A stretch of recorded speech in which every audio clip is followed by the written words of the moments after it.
Bonjour à tous, ravie de vous retrouver pour cette nouvelle chronique avec Vincent Poirier chez BD-Fuc. Bonjour Vincent. Bonjour Victoria. Aujourd'hui c'est une chronique spéciale puisqu'on évoque le prix Splash. Qu'est-ce que c'est que le prix Splash? Prix Splash, ça a été créé dans le cadre du Salon de la BD du Lac d'Annecy, Sevrier BD, qui aura lieu le dernier week-end d'avril. Et en anticipation de ce festival, l'idée de ce festival, c'est de faire lire, donner envie de découvrir un petit peu aux gens les bandes dessinées. Et donc, avec tous les membres du jury qui ont été constitués, avec Quai des Arts à Rumilly, avec la bibliothèque de Saint-Joriot, celle de la Vallée Verte, et puis évidemment la librairie. Sauf que, pour info, je n'ai pas pris part à la sélection, mais je valide tout. C'est pas moi qui ai sélectionné, mais c'est vraiment une très très belle sélection qui a été faite pour donner envie aux gens de découvrir des bandes dessinées de qualité. Ce sont soit des histoires complètes, soit des tomes 1. Et l'idée, c'est que les gens puissent voter.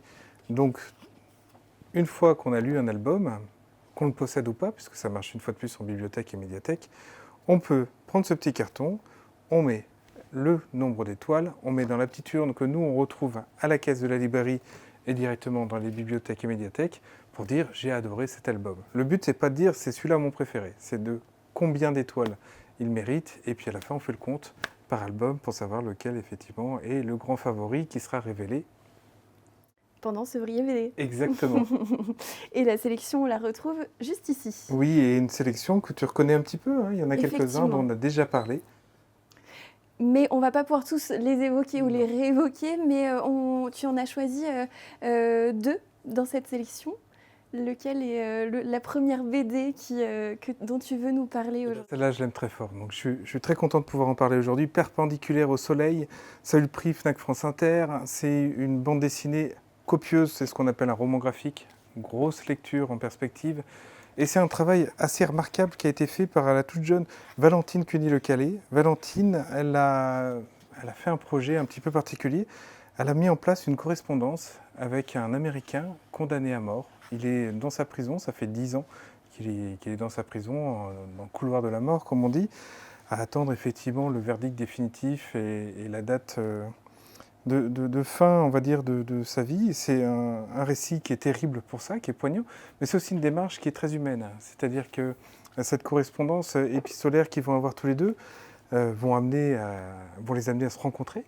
Ils vont se voir pour de vrai, elle va aller le voir directement à la prison, plusieurs fois même, et il va se créer quelque chose, une fois de plus, d'humain entre les deux, qui est assez formidable en tant que témoin, de réaliser effectivement que oui, il est dans le couloir de la mort, mais il a encore beaucoup de choses à donner, à vivre aussi, tout simplement, et elle va l'aider à vivre. C'est effectivement l'idée de cet échange, c'est de continuer à maintenir, j'ai envie de dire, le semblant d'humanité, de contact, d'échange qu'il puisse y avoir.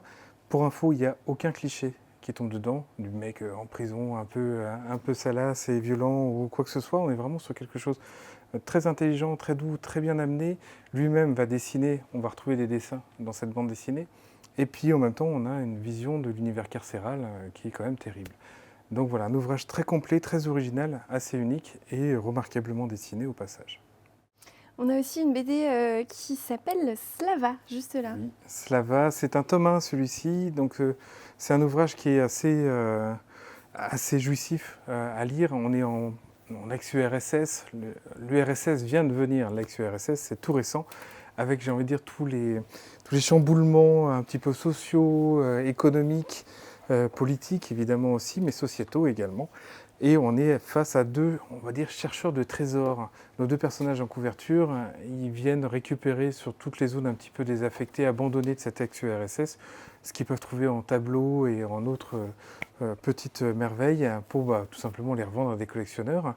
On a un côté assez pieds nickelés dans cette collection-là, où effectivement les personnages sont truculents, extrêmement attachants, même si finalement on n'est pas tout à fait à cautionner tous leurs choix.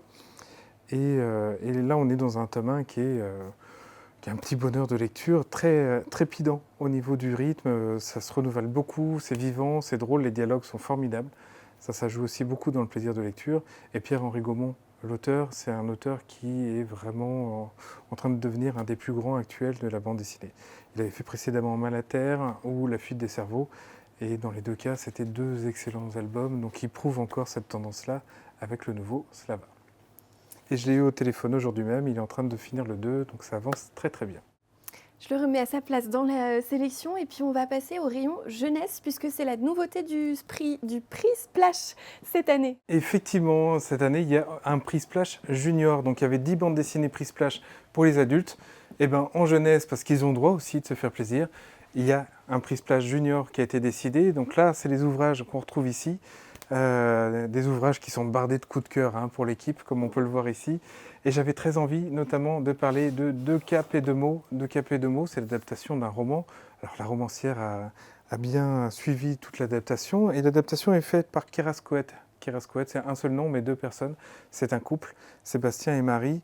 Je te laisse découvrir. C'est tout en aquarelle et c'est un récit qui est plein de malice. Un récit où on va découvrir la jeune Sérine qui a un rêve formidable, essayer, alors qu'elle est d'une famille où on ne peut plus standard de province, essayer d'intégrer la cour de la reine, ça la fait rêver, tous ces robes, voilà exactement, ces décors, ce pouvoir aussi qu'elle peut avoir. Et elle va réussir à intégrer la cour de la reine, ce qui est absolument incroyable, impossible normalement à faire. Bien sûr, ça va attiser un petit peu quelques jalousies, elle va se faire évincer. Je spoil un tout petit peu l'histoire, parce que c'est là que ça va devenir véritablement intéressant. C'est au moment où elle ne fait plus partie de la cour de la reine qu'elle réalise quand même que c'est un grand bal masqué, mais que c'est absolument du ridicule sur du ridicule, et qu'elle n'a pas tout à fait finalement envie de prendre part à tout ça. Mais elle va revenir elle-même masquée un peu en fou du roi, et elle va mettre un peu le bazar dans tout ça. Mais avec, une fois de plus, beaucoup de malice, beaucoup d'intelligence, elle va bouleverser un petit peu les codes et les normes de la royauté. Et c'est voilà, une lecture pleine de promesses aussi, parce que ça peut nous expliquer que qu'importe d'où on vient, on peut arriver à beaucoup de choses. Ça donne envie en tout cas. Il y avait une dernière BD, je crois, dans le rayon jeunesse. J'ai très envie. Là aussi, c'était une histoire complète, là aussi un tome 1, comme tout à l'heure. Le Grand Tournoi, c'est le nom du premier volume de Magda, cuisinière intergalactique. Alors on l'a compris dès la couverture et dès le sous-titre, ça ne va pas se passer sur Terre, mais c'est un grand concours de cuisine sur la planète sur laquelle se trouve Magda, avec un père un peu marrant quand même. Il sait être sérieux quand il faut l'être, mais elle a plutôt de la chance d'avoir un père comme ça, où elle va beaucoup s'amuser, et elle a beaucoup de chance d'avoir une grand-mère qui va remettre un peu d'ordre aussi dans tout ça. Une grand-mère qui lui a appris beaucoup de choses, et ces petites choses qu'elle a apprises vont lui servir lors du grand concours, du grand tournoi, pour essayer d'être la représentante de sa planète dans ce concours de cuisine intergalactique. Donc, est-ce qu'elle va y arriver? Comment elle pourrait y arriver si jamais elle peut? Parce qu'elle fait face quand même à des candidats extrêmement forts.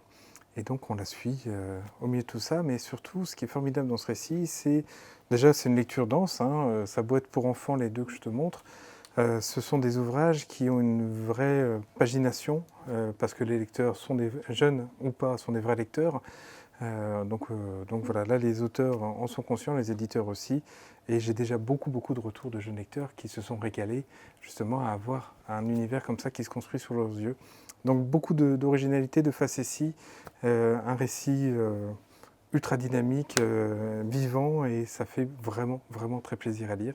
Donc voilà, Magda, cuisinière intergalactique, fait partie des ouvrages qui sont sélectionnés. Là aussi, il y en a certains dont on a déjà parlé à l'antenne, qui sont sélectionnés pour le prix Splash Junior. Merci beaucoup pour cette rapide présentation. On sait que tu voudrais nous parler de toutes les BD de cette sélection, mais on les retrouve en tout cas ici en boutique, donc vers les coups de cœur et en rayon jeunesse. Merci beaucoup Vincent. Merci Victoria. Et merci à vous d'avoir suivi cette chronique. Je vous dis à très bientôt sur 8 Mont Blanc.